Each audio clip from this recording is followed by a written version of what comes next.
ఎందుకు అలా చూస్తావు? ఏదో జంతువుని చూసినట్టు. నేనే నీ కొడుకుని. అయినా నాలాంటి దుర్మార్గుడు ఎందుకు కన్నావు? పైగా పులిరాజు అని పేరెందుకు పెట్టావు? ఏదో ఒళ్ళు తెలియని ఆవేశంలో కొట్టాను, తప్పే. అందుకని నువ్వు అలా రావటం నాకేం బాగలేదంతే.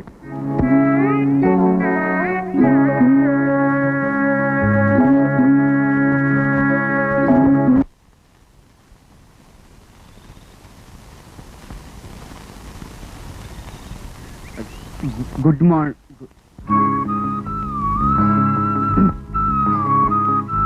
Good morning. నమస్తే టీచర్.